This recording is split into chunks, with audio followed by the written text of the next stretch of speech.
সম্প্রতি গুরুতর অসুস্থ হয়ে রাজধানীর একটি বেসরকারি হাসপাতালে ভর্তি হন অভিনেতা মুশফিক আর ফারহান। শারীরিক অবস্থা অবনতি হলে তাকে আইসিইউতে নিয়ে যাওয়া হয় বলে জানা গিয়েছে।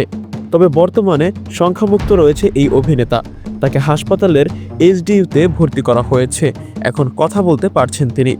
ফারহানের শারীরিক অবস্থার বিষয়টি গণমাধ্যমকে নিশ্চিত করেছেন নির্মাতা তৌফিকুল ইসলাম। তিনি বলেন, অভিনেতা ফারহানের প্রেশার এখনও কমছে বাড়ছে, স্টেবল হচ্ছে না, যে কারণে এখনও এইচডিতে ভর্তি রয়েছেন। আপাতত সংখ্যামুক্ত, এখন খেতে পারছেন, কথাও বলতে পারছেন। প্রেশারের সমস্যা সমাধান হলেই কেবিনে নিয়ে যাওয়া হবে। এর আগে তৌফিকুল জানান, 3 জানুয়ারি রাতে ঢাকার বাইরে শুটিংয়ে যাওয়ার প্রস্তুতি নিচ্ছেন অভিনেতা মুশফিক আর ফারহান। শুটিংয়ের কস্টিউম গোছগাছ করার সময় হঠাৎ অসুস্থ হয়ে পড়েন তিনি।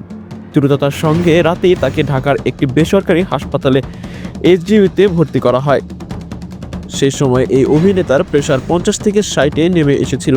হাসপাতাল সূত্রে বলেছে, অভিনেতা মুশফিক আর ফারহান জ্বর ও শরীর ব্যথা নিয়ে এসেছিলেন, কিন্তু তার শারীরিক অবস্থা অবনতি হলে তাকে আইসিইউতে নিয়ে যাওয়া হয়। ফারহানের সর্বশেষ দেখা গিয়েছে সুইট ফ্যামিলি শিরোনামের নাটকে। এটি নির্মাণ করেছেন পরিচালক তৌফিকুল ইসলাম।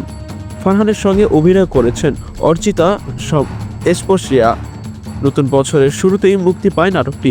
মাত্র 3 দিনেই এটি দেখা গিয়েছে 48 লাখেরও বেশি দর্শক। বর্তমানে ইউটিউবের ট্রেন্ডিংয়ের শীর্ষে রয়েছে নাটকটি।